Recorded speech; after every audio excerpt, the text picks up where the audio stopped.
It is not often that a whole quarter of London wakes to find itself robbed of a thing it had never thought worth the guarding, and it is rarer still that the thing should be so small, so cheap, and so universal that the theft of it seems less a crime than a conjuring trick played upon 100,000 people at once. Yet that is precisely what befell the district of Belgravia upon the morning of the 9th of January, in the year of which I write, and I have often thought since that of all the singular problems which my friend Sherlock Holmes was called upon to unravel, none began upon a note so absurd, nor ended upon one so dark. Belgravia woke, that morning, into an ordinary winter dark, the sun not yet up and the lamps not yet out, and one by one, in 100 great houses and 1,000 humble ones, hands reached for the candle that stands ready at every English bedside against the black half-hour before the fires are lit, and found the stick empty. In the kitchens the cooks groped for their dips and found bare shelves. In the pantries the housekeeper's stores were gone. The sexton at St. Peter's came to light the altar for the early service, and stood staring at the 2 vacant sockets where the great candles had burned since he was a boy. And from the chandler's shop in Elizabeth Street to the meanest area cupboard, the tale was everywhere the same. Not one candle, of all the tens of thousands that a great district burns, remained in the whole of Belgravia. It was as though some cold and orderly angel had passed over the quarter in the night, and taken, of all the treasures it might have taken, only its light. By breakfast the thing was the talk of London. By noon it was in the evening papers, and by nightfall there was not a wit in a club, nor a boy in a gutter, who had not his own merry theory of the great candle robbery, and not one of them within 1,000 miles of the truth. We had the first news of it, as we had the first news of so many things, from the morning papers, and I remember that Holmes read the paragraph aloud to me across the breakfast table with the particular relish he reserved for the grotesque. A most extraordinary occurrence, he read, is reported from the fashionable district of Belgravia, where the inhabitants awoke yesterday to discover that every candle in the neighbourhood had, during the hours of darkness, disappeared. From the great houses of the square to the humblest area kitchen, from the chandler's shop to the very altar of St. Peter's, not one candle, it is said, remains. The police are inclined to attribute the affair to the concerted action of a gang of thieves, though the object of so laborious and so valueless a robbery is not apparent. He laid the paper down and laughed. Not apparent, no, Watson. I dare say it is not apparent to the police, and yet I find I cannot laugh at it as heartily as I should like. There is something in it that will not let me be. It is a mere freak, said I. A wager, perhaps, or the work of some society of practical jokers. Who would trouble to steal candles of all things and every one of them? Who indeed, said Holmes. That is the whole of the matter, Watson, and you have put your finger upon it without knowing that you have. Consider, a thief steals what is valuable, or what he needs, or what will not be missed. Candles are none of these. They are worth a few pence the pound, they are to be bought at any shop, and the taking of every candle in a district, so far from passing unnoticed, is the very way to raise the whole of London upon the thief's heels by breakfast time. It is the most conspicuous robbery conceivable, and the least profitable. A man does not run so great a risk, and take so vast a labour, for nothing. He runs it for something. And when a man performs an act that is at once enormous and pointless, Watson, you may generally be sure that the point of it is precisely the one thing he has arranged that you shall not see. He said no more of it then, but I observed that he cut the paragraph from the paper and set it beneath the jackknife upon the mantel, where he kept those matters that he did not choose to dismiss.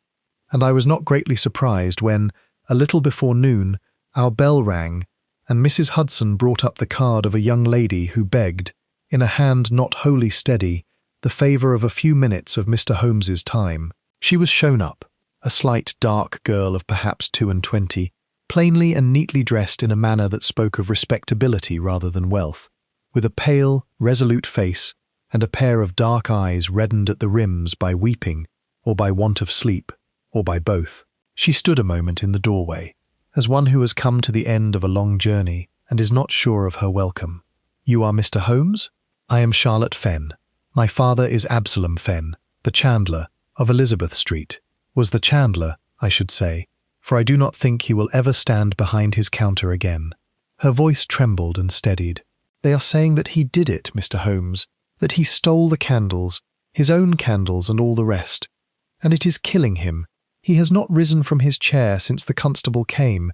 He only sits and says that 30 years of honest trade are gone in a night, and that no one will believe an innocent man against a thing so strange. And I did not know where else to go. I thought that perhaps a man who deals in strange things might see what the police cannot." "Sit down, Miss Fenn," said Holmes, and there was a gentleness in him now that had not been in his laughter of the morning. "You have come to exactly the right place, for the police, as you say, cannot see it, and I confess that I very much wish to. Tell me first why they suspect your father, and then tell me everything that he did, and saw, and heard, upon the night before the candles went." "They suspect him," she said bitterly, "because it is easy. He supplied the candles to half the great houses in the district. Fenns have done so these 30 years. So they say. Who else knew where every candle in Belgravia was to be found? Who else had the delivery carts, and the men, and the keys to the tradesmen's doors? It fits, Mr. Holmes, as a lie always fits better than the truth, because a lie is cut to measure, and the truth is not. But my father lost by it as much as any man. His own shop was stripped, his whole stock, worth near £200, gone with the rest. Would a man rob himself of £200 to steal back candles he had already sold? They do not ask that. It does not fit the lie, so they do not ask it." "It is an excellent question," said Holmes, "and I shall ask it for you, and several others besides. Now, the night before, cast your mind back. Was there anything at all, however small, out of its usual course?" The girl was silent a moment, her brow knitted. "There was one thing," she said slowly, "though I cannot think it means anything. In the afternoon of that day, the 8th, a printed notice was brought to the shop, and to all the houses, they say, by boys hired for it. It was very official looking.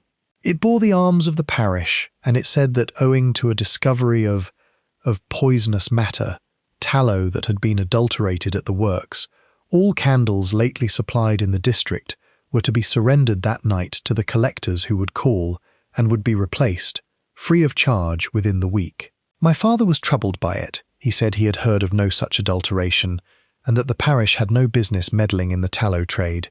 But the notice was so official, and spoke of danger to health, and people are frightened of poison, Mr. Holmes.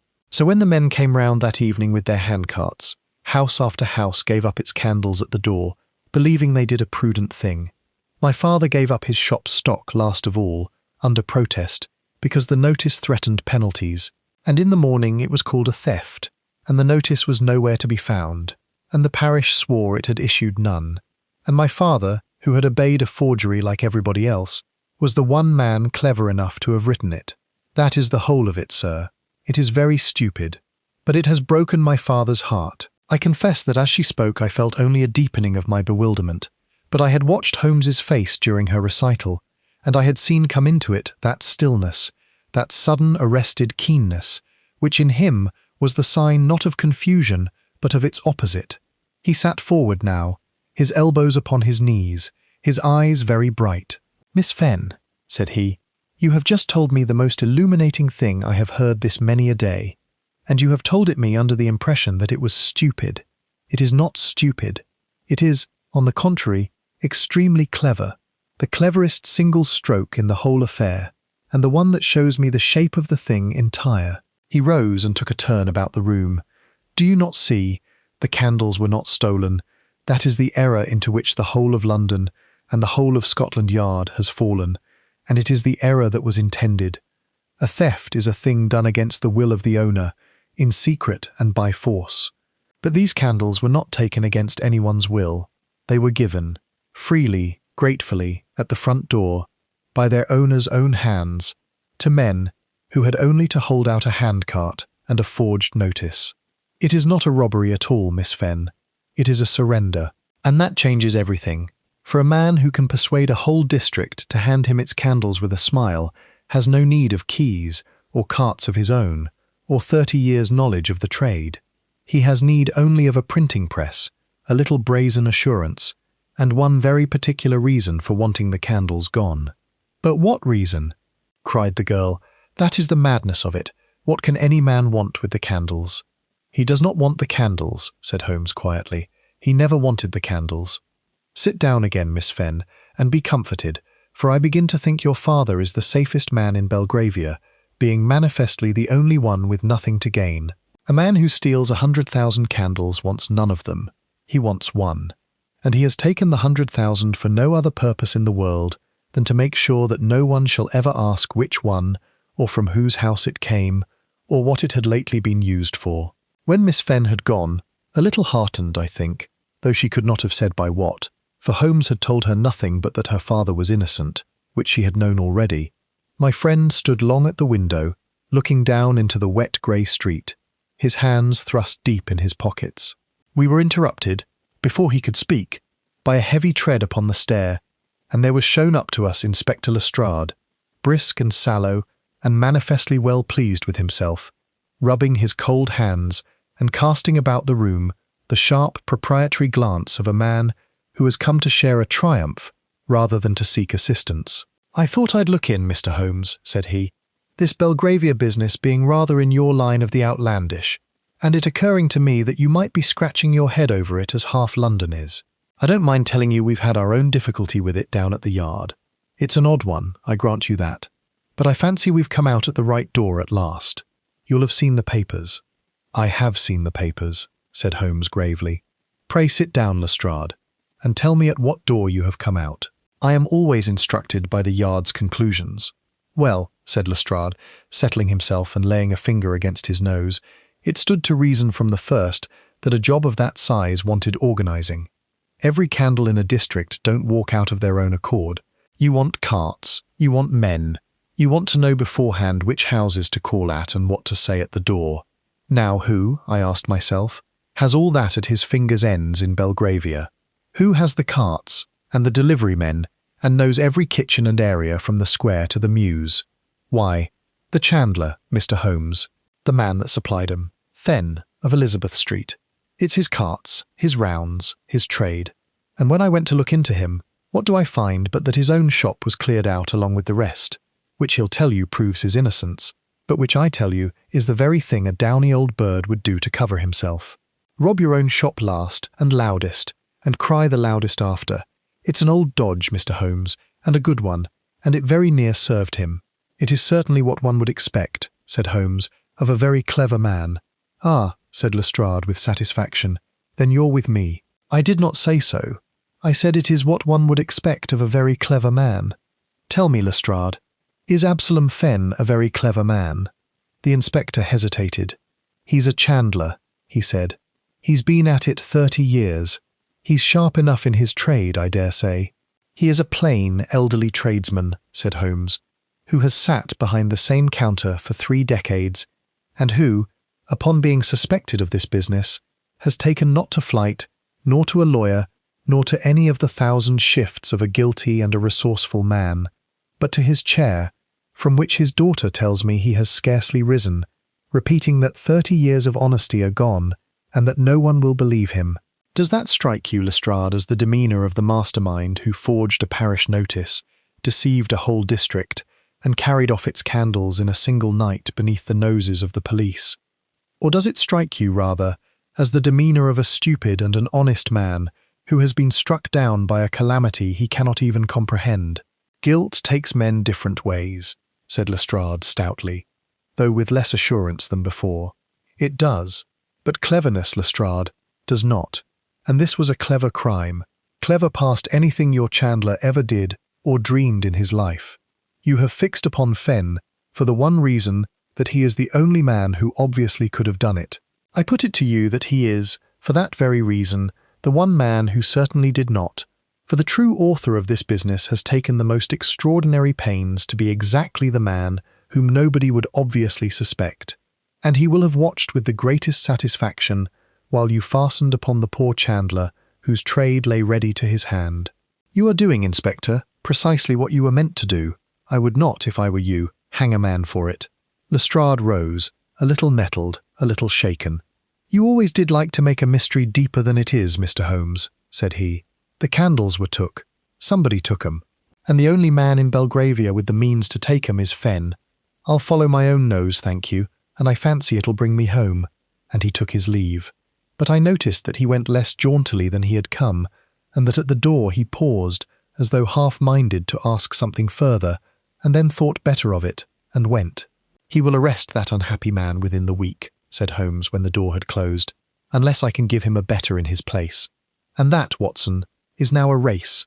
For every hour that Fenn stands accused is an hour of torment to an innocent household, and every hour is also an hour in which the true criminal, seeing the law satisfied, may reach comfortably for whatever second stroke he has in mind."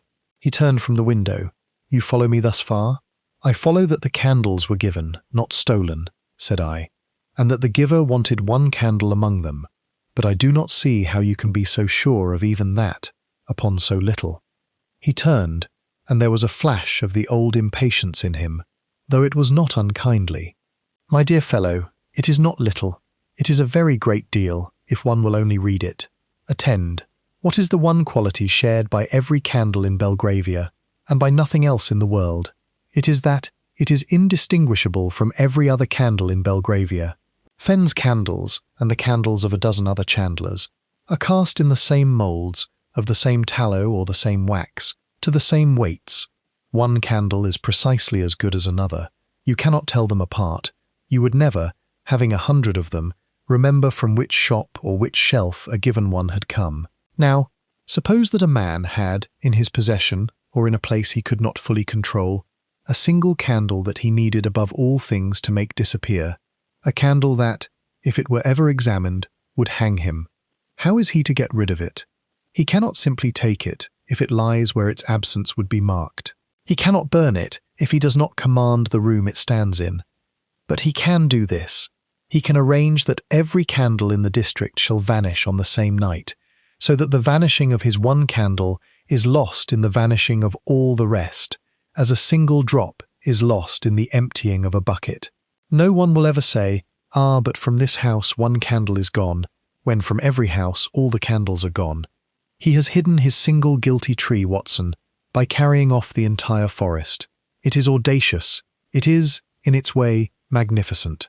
And it tells me, past any doubt, that somewhere in Belgravia, upon the night of the 8th, there stood a candle that a man would rather destroy a district's peace than leave for the coroner to find. And where, Watson, does one most commonly find a candle that a coroner might wish to examine? I stared at him. "By a deathbed," I said slowly. "By a deathbed, or by a bed in which a death has been made to look like a sleep." He took up his hat. "There has been a death in Belgravia within these few days, Watson.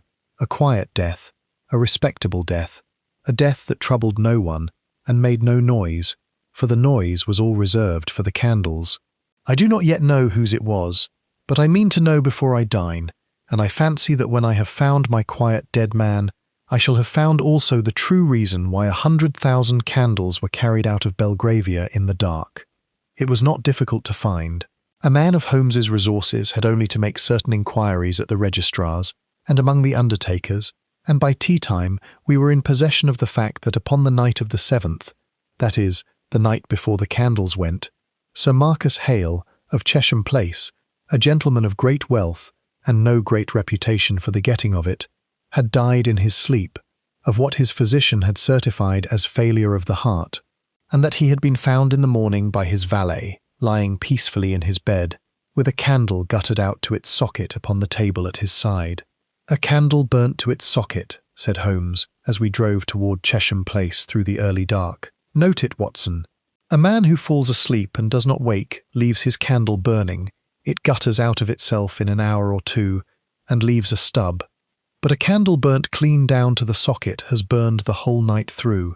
Sir Marcus Hale did not blow out his candle before he slept. Someone wished it to burn, and to go on burning, until there was nothing left of it.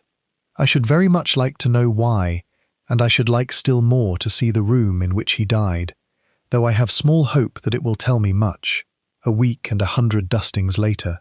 The room, when at length we were shown it, a great sombre bedchamber upon the first floor, hung in dark velvet, with a fire laid but unlit and the bed stripped to its frame, told us, as Holmes had feared, very little.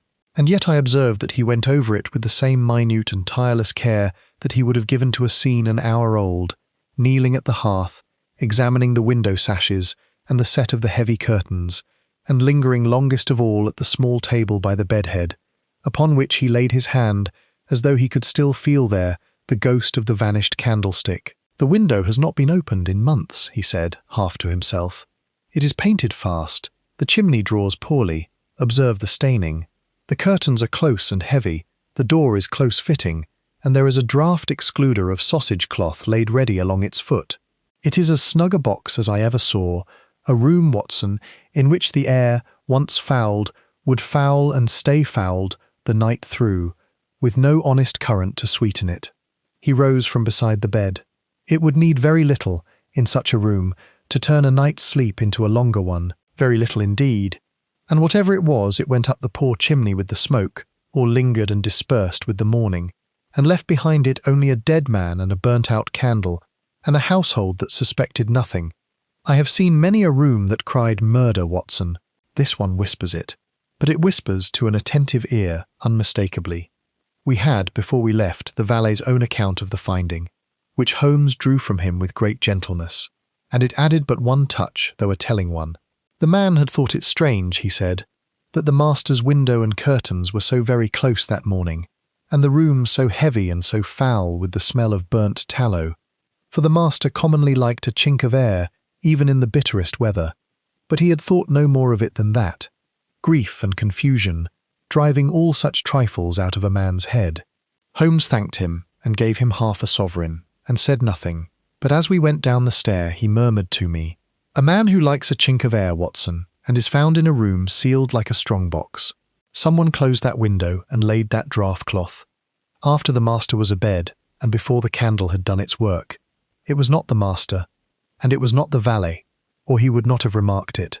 Let us go and look at the two who did not remark it at all." Chesham Place received us for the rest with the muffled hush of a house of mourning, and it was some little time, and cost Holmes some exercise of that authority which he could assume at will, before we were admitted to the presence of the two people I chiefly wished to observe, the dead man's daughter and the dead man's confidential secretary. Miss Eleanor Hale was a tall, composed young woman in the earliest black of her bereavement, with a pale, still face in which grief seemed to have been overtaken by some harder and more watchful thing. She received us with a self-command that I found remarkable, and answered Holmes's questions with a quiet exactness. And yet I had the sense, all the while, of a woman holding herself very carefully in hand, as one holds a brimming glass that must not be spilled.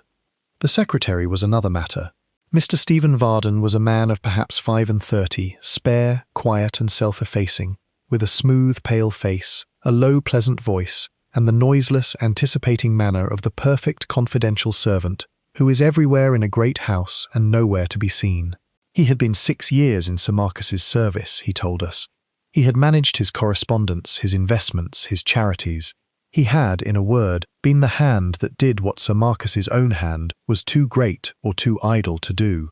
He grieved, he said, as for a father, and he said it with so exactly the right shade of restrained feeling that I, watching him, believed every word, and saw at the same moment that Holmes did not.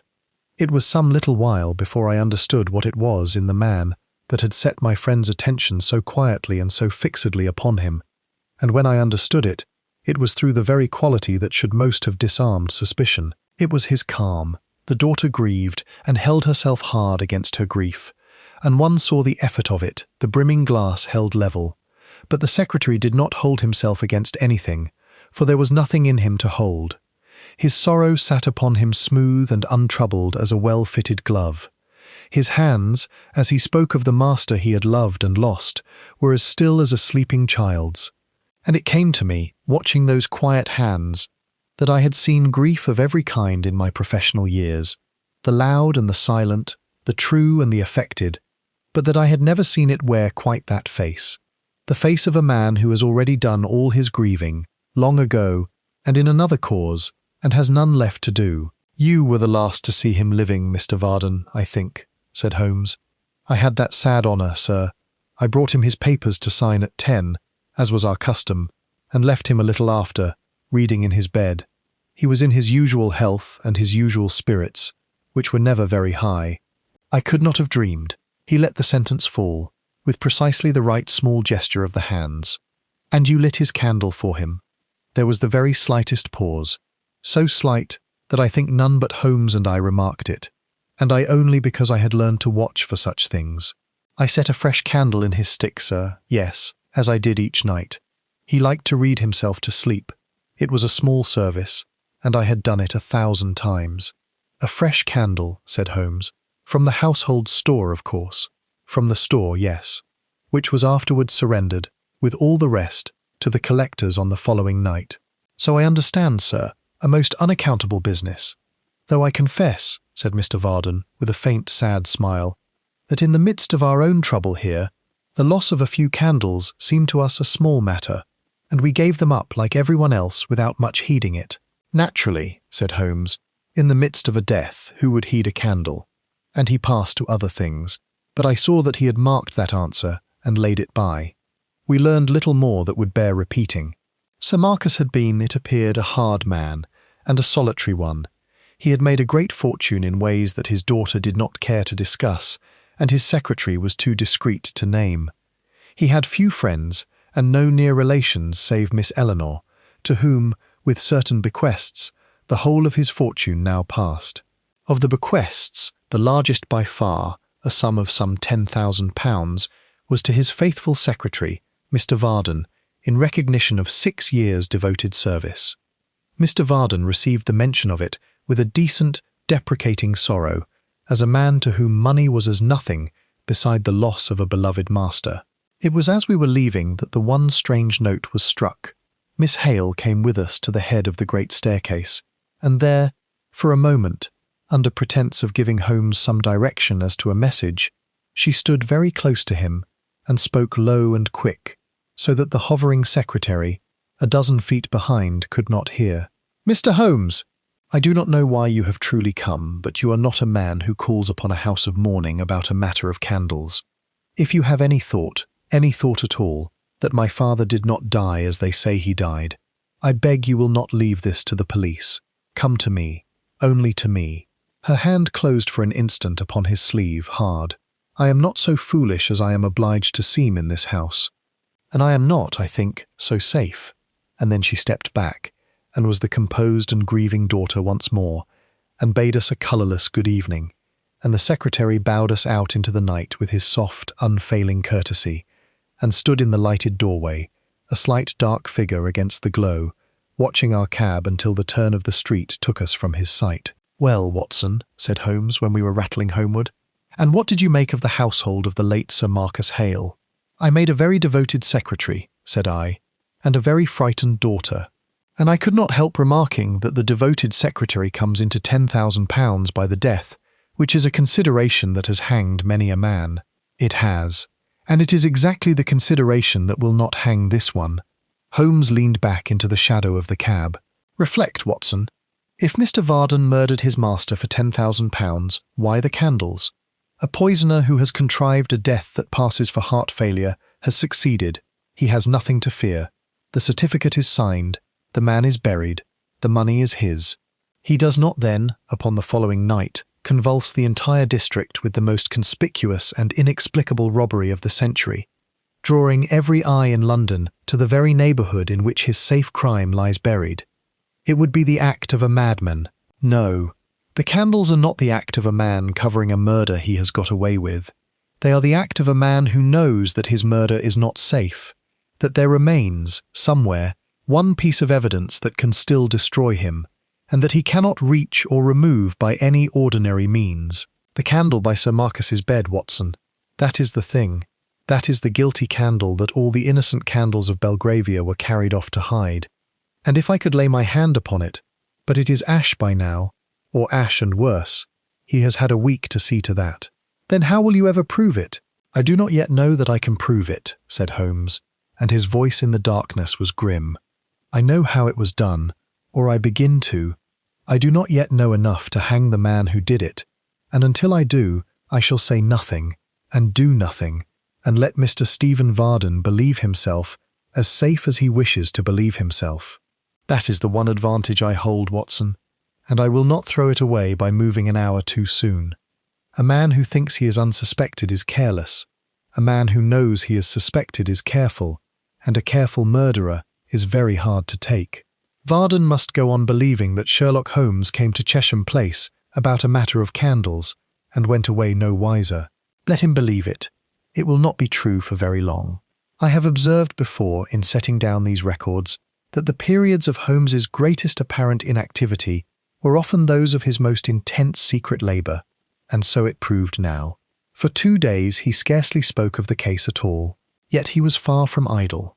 Upon the first of those days he devoted himself to the one tangible relic the affair had left behind it, the forged notice, and I went with him upon a round of the great houses that taught me more of my friend's method than a month of his conversation could have done. Not a single copy of the notice was now to be found, the collectors having, with admirable thoroughness, gathered them up again along with the candles. But Holmes was after something subtler than the paper. He wanted the memory of it. And so, at door after door, admitted by that grave authority he could put on like a coat, he questioned butlers and housekeepers, not about the theft, of which they were weary, but about the collectors, their number, their manner, the hour of their coming, the very words they had used. "You perceive the pattern, Watson," he said, as we came away from the 4th or 5th of these interviews into the raw afternoon. At every house the same, 2 men, civil, quiet, in the sober dress of minor officials, a handcart, a printed notice produced but not left, a receipt offered, and, in most cases, waved away as unnecessary, and always the same phrase, that the candles were wanted for the analyst, and would be returned or replaced within the week. It is beautiful work. There is not a false note in it anywhere. These were not thieves, Watson. A thief betrays himself by haste, by roughness, by the wolfish eye. These were men playing a part they had been drilled in, by a master who had thought of everything, that is, but the one thing no criminal can ever wholly provide against, which is that his very perfection should itself become a kind of evidence. For here is a robbery, Watson, in which not one man was frightened, not one lock was forced, not one servant afterward could say he had been robbed at all, but only that he had done a prudent and a public-spirited thing. When did you last hear of a theft, of which the victims were proud? It is unique in my experience, and a thing that is unique, Watson, has always but one author, and may always, with patience, be traced to him. And can you trace these men? The men? No. They were hired for the night, I have no doubt, and paid, and dismissed, and know nothing. But the notice, Watson, the notice was printed, and a thing that is printed is a thing that was set up in type, upon a press, by hands that leave their traces as surely as any other hands.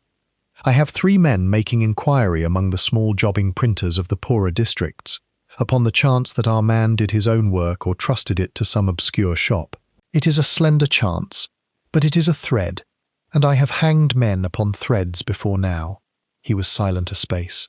Meanwhile, there is the other end of the matter, which is the dead man himself, and there I think I shall learn more, and faster.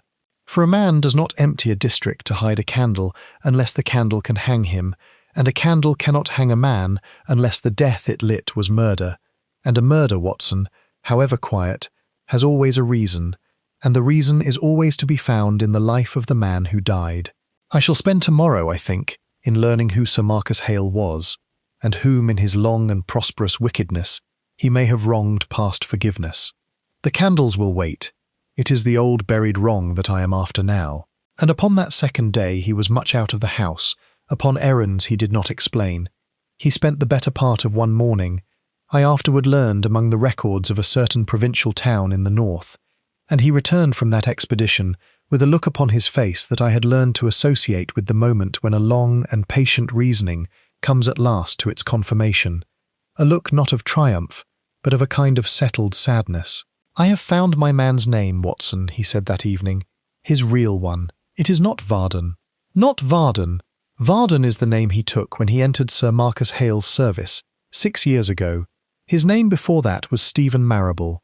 And the name of Marrable, Watson, is one that Sir Marcus Hale had cause to remember, and better cause to fear, though I do not think he ever knew that he had taken his enemy into his own house and set him at his own right hand. Holmes was silent a moment, gazing into the fire. 20 years ago, in the town whose records I have this day been reading, there was an honest and a prosperous chandler, a maker of candles, Watson, mark that, named Josiah Marrable. He had a good business and a good name and one son, and Sir Marcus Hale, who was then building the first of his fortunes, wanted the ground that Josiah Marrable's works stood upon, and being unable to buy it, he ruined the man instead. By false rumour, by the calling in of debts he had secretly bought up, by every cold and lawful cruelty that a rich man may practice upon a poorer, until the business was broken and the good name with it, and Josiah Marrable, who had never in his life been in debt or in disgrace, hanged himself in his own workshop among his own cooling candles, and left a boy of 15 to the parish and to the world. That boy, Watson, spent 20 years becoming the sort of quiet, capable, invisible man whom a Sir Marcus Hale takes into his confidence without a second glance. And then he entered the house of the man who had killed his father, under a false name, and waited, and served, and was faithful, and was loved, and, at the last, when the time was ripe, he lit his master a candle. The fire settled in the grate. Outside, the sounds of the street came muffled through the fog. Good God, I said. Then it was revenge. It was revenge, and it was justice of a sort, and it was murder, which is the thing that justice of that sort always turns out to be. Holmes's voice was low. I do not find it in my heart wholly to hate Stephen Marrable, Watson, and I will not pretend to you that I do. Sir Marcus Hale earned his death as few men earn it. But a man may not appoint himself the executioner of his own wrongs, and there is a worse thing yet in this business than the killing of a wicked old man, and it is the thing that makes me certain we have no leisure to indulge our sympathies. Consider the candles once more. He killed his master, and then he swept Belgravia bare to hide the weapon. But a man does not perform so vast and so dangerous a concealment merely to protect a crime already done. He performs it to protect a crime he means to go on committing. The candle by Sir Marcus's bed was one candle, Watson. When I searched this morning among the things I could learn of Stephen Marrable's recent purchases and movements, I found that in the days before the 8th he had procured the materials of his father's trade, and worked in secret at them, and made, not one candle, he made 2. I felt a cold contraction at the heart. 2. Then there is another.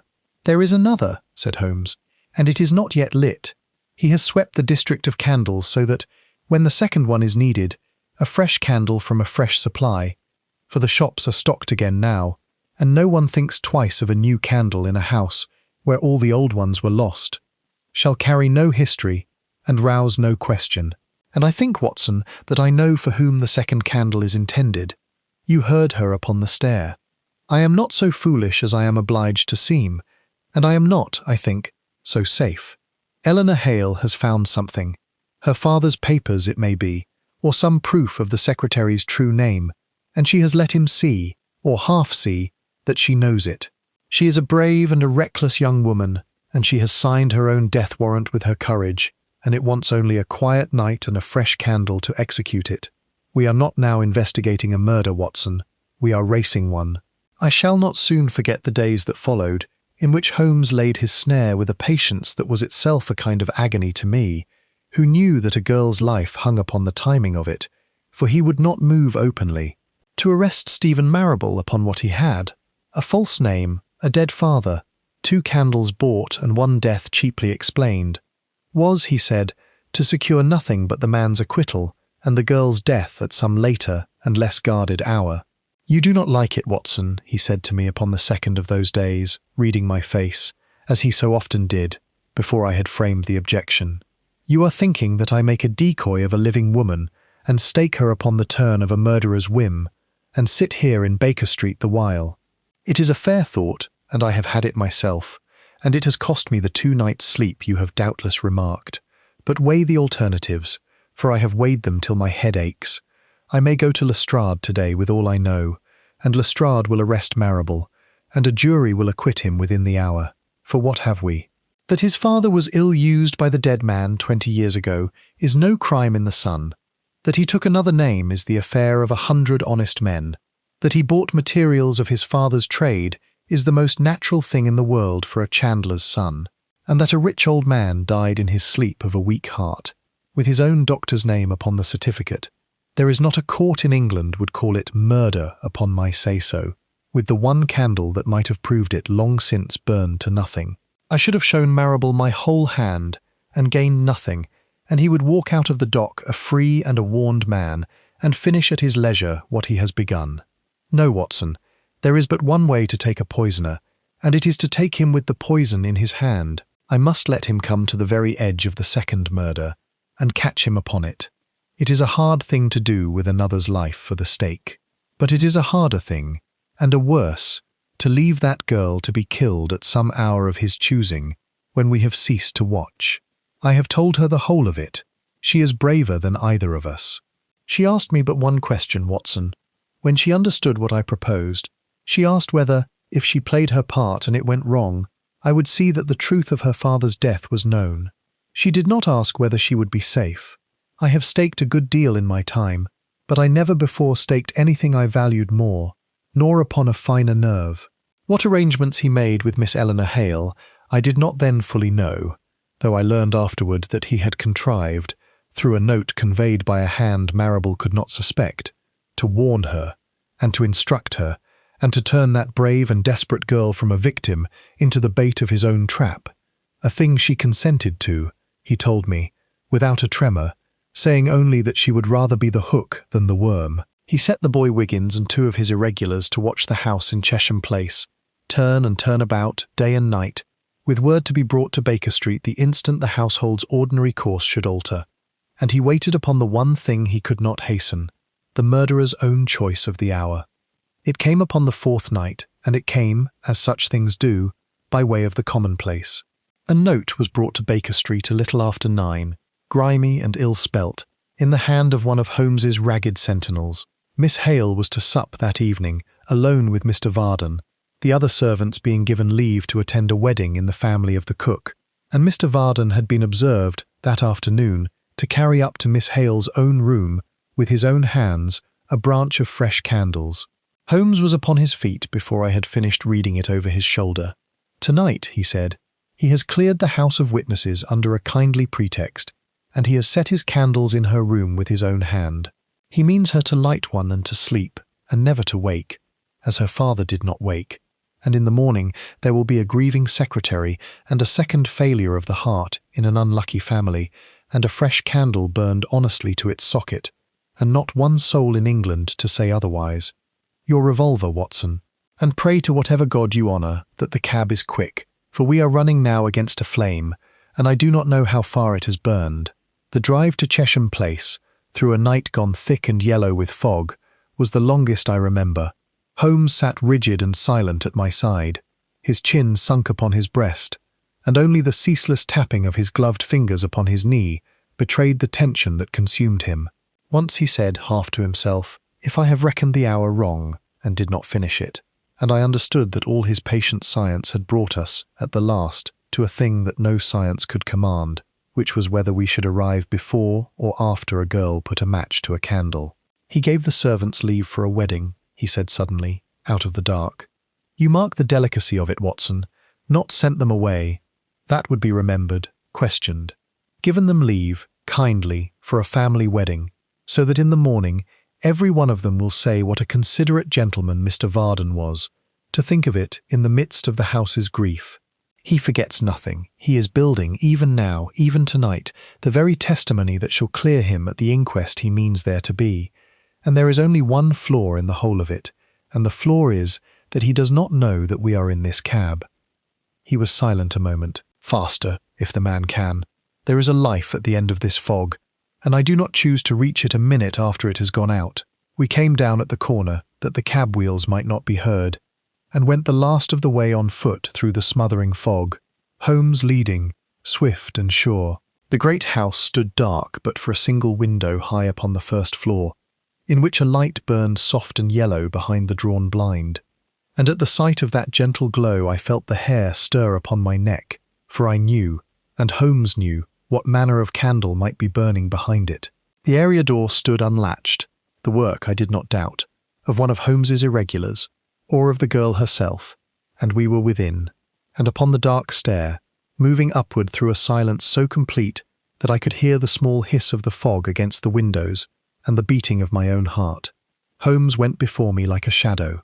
At the turn of the stair he checked and gripped my arm, and I saw, beneath the door of the lighted room, the thin, bright line of the candle glow, and I heard, from within, the low, even murmur of a man's voice, courteous and unhurried, and a woman's answering it, lighter, and with a little laugh in it, that was the bravest and the most dreadful sound I have ever heard, for I knew what it cost her. Holmes's hand closed hard upon my wrist. We waited. It was, I suppose, a matter of half a minute. It seemed to me an hour. I did not understand why he did not spring at once, and then, in a low voice from within, I heard the thing he had been waiting for. "You had best light it now, my dear," said the voice of Stephen Varden, very gently. "The night grows cold, and the fire is nearly out. Take the tall candle, that one, at the end. It is the best of them," and Holmes flung open the door. I have witnessed many strange tableaux at my friend's side, but few so strange as that upon which the opening of the door discovered us. The room was a lady's bedchamber, warm and shadowed, lit by the fire's last embers and by a single candle that stood already burning upon the mantel. Miss Eleanor Hale stood by the table in its centre, and in her hand, arrested in the very act of carrying it toward the flame upon the mantel, she held an unlit candle, a tall candle, the last of a branch of them that stood beside her. And a little apart, by the fire, in an attitude of perfect ease, stood Stephen Varden, or Marrable, watching her with a quiet and terrible patience upon his smooth, pale face. For one instant no one moved. Then Marrable's eyes went from us to the candle in the girl's hand, and I saw him understand. And I saw, too, that he did not cry out, nor start, nor make any wild motion, but only drew himself a little more upright, as a man does who has long expected a blow, and finds, when it falls, that he is almost glad of it. "Do not light it, Miss Hale," said Holmes quietly. "Set it down. You hold in your hand the same death that was set at your father's bedside, and I would not have you nearer to it than you already are." The girl set the candle down upon the table with a hand that shook now, when the need for steadiness was past, as it had not shaken while the danger lasted, and she stepped back from it, and back again, until the wall was at her shoulders. "You are a very remarkable man, Mr. Holmes," said Marrable. His voice had not changed. It was still low, still pleasant, still that of the perfect confidential servant. "I confess I had not thought of you as a danger. You came about candles. I was careful to see that you went away about candles." He glanced, almost with curiosity, at the branch upon the table. "May I ask how you knew? Not that it can matter now, but I have been at some pains over this, and a workman likes to know where his work betrayed him." "Your work did not betray you," said Holmes. "You betrayed your work. You are, I think, too fine a craftsman to have left a flaw in the candle itself.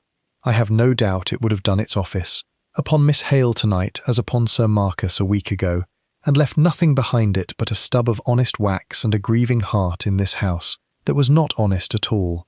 No, Mr. Marrable, the flaw was not in the candle. The flaw was in the district. In the district.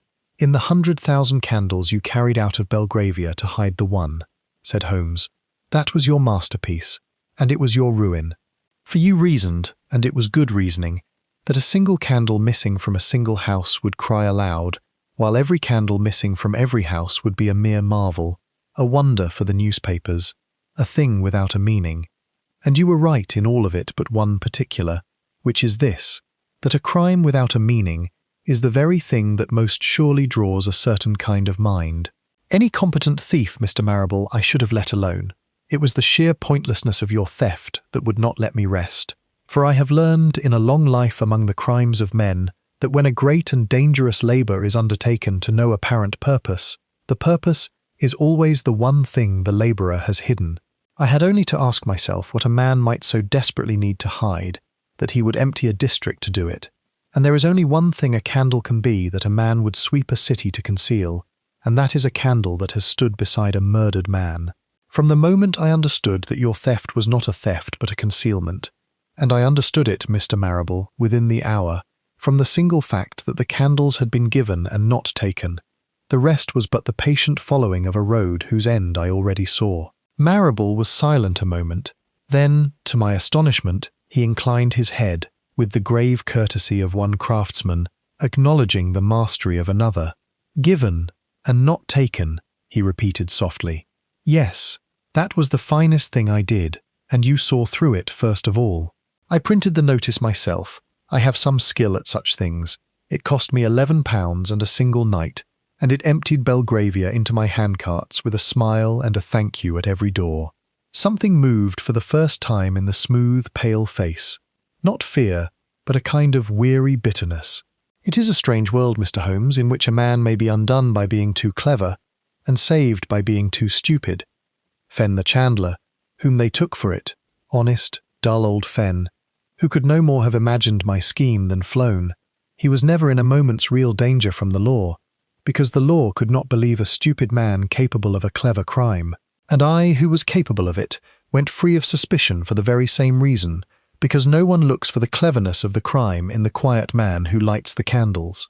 We are neither of us what we seemed, Fenn and I, but I did him a wrong there, and I am sorry for it. He is a chandler, as my father was. I should not have let a chandler bear my sin." "You may yet undo that wrong," said Holmes. "Your confession will free him wholly." "My confession," said Marrable, and smiled a little. "Yes, you shall have it, Mr. Holmes, entire and freely, for I find that now it is done, and the girl is safe. And I am glad, do you know, that the girl is safe. She never did me any harm, and I have hated this part of it. Now that it is done, I have no more wish to hide. Sir Marcus Hale killed my father as surely as if he had knotted the rope, and slept sound upon it for 20 years, and would have gone down to a monument and a marble tomb had I not come. I gave him the death he gave my father, a quiet death, in the dark, by candlelight, of the trade he broke. I do not repent it. But the girl—" He looked at Eleanor Hale, and for the first time his composure wavered. "The girl is his blood, but she is not his crime. When she found the papers, and I saw that she knew, I told myself that she must go too, for safety. And I made the second candle, and I have carried it these 4 days meaning to use it, and I could not. I have sat at her table night after night and could not. Tonight I brought myself to it at last, and set the candles in her room, and I think—" He drew a slow breath. "I think that if you had not come, Mr. Holmes, I should have failed again, and taken the candle away unlit, and gone on failing, until she or another found me out. There is a point, it seems, beyond which even a man who has made himself into a knife cannot cut. I am glad to have found mine, though it has cost me my neck to find it. There is little to add. Stephen Marrable, that had been Varden, was taken that night without the least resistance, and made his confession as fully and as quietly as he had promised, so that Absalom Fenn the chandler was cleared before the week was out, and stood again behind his counter, a broken man made whole, with his daughter beside him. The affair made a great noise. The Belgravia candle mystery filled the papers for a fortnight, and I observed that not one account of it that I read came within a mile of the truth. The public preferring, then as always, a tale of gangs and secret societies to the simpler and sadder fact of one man's 20-year sorrow turned at last to murder. Marrable was tried and condemned, and it says something, I think, of the strange sympathy that clung to the case, that the jury which convicted him added to their verdict the strongest recommendation to mercy that I have ever known appended to a charge of wilful murder, though it availed him nothing in the end, the law being, in the matter of poison, less merciful than juries. We spoke of it once more, Holmes and I, upon an evening some weeks later, when the thing was over and Marrable had gone where the law sends such men. I had been turning the affair over in my mind, and something in it still troubled me. "There is one thing I do not understand, Holmes," I said. "He was safe. The old man's death was certified and buried and believed. If he had done nothing, if he had let the second candle be, and simply held his peace, no power on earth would ever have connected the quiet secretary of Chesham Place with a chandler's suicide 20 years dead in a northern town. It was the candles that undid him, and the candles were needless. Why did he ever light the first one at his master's bed, and set the whole train in motion, when patience and silence would have served his revenge as well, and left him free?"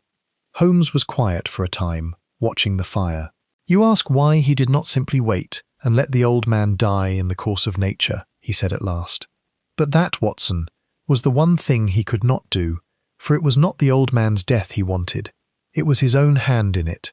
Consider what he was, a boy of 15, who watched his father hang among his own candles for another man's greed, and who spent 20 years of his one life making himself into the instrument of a single act. Such a man does not want his enemy to die. Men die of themselves. That is no revenge, and no justice, and no meaning. He wanted to be the death of him, to stand in the dark room and light the candle, and know, as the old man slept, that the son of Josiah Marrable had come at the last, and that the trade Sir Marcus Hale had broken him in return. It was not the killing he was after, Watson. It was the meaning of the killing, and a man will do a very great deal, will empty a district, will hazard his neck, will light a second candle he has no heart to light, rather than let the meaning of his one life slip through his fingers unfulfilled. It is the pity of it and the terror of it that the thing which drove him was not greed, nor even hatred merely, but a kind of dreadful faithfulness, a son keeping, for 20 years, a promise made beside a father's body. He kept faith with the dead, Watson, and it made him a murderer. I have known greater villains by far who were better men." He rose and knocked out his pipe against the bars of the grate, and stood a moment looking down into the fire, whose light played red upon his thin face. "They have their candles again in Belgravia," he said. "Every house of them, new-stocked and burning bright, and the whole quarter lit of an evening as it always was, and not one soul in 100 that lights one, but has forgotten the strange week when they had none. It is as well, but I confess, Watson, that I do not think I shall ever again watch a candle carried up a dark stair to a bedroom without a small cold thought of Stephen Marrable, and of how the gentlest light in the world was made, by a patient and a broken man, to serve the purposes of the dark. Come, it is late, and the fire is nearly out, and I find I have no great wish, tonight, to sit up by the light of a candle.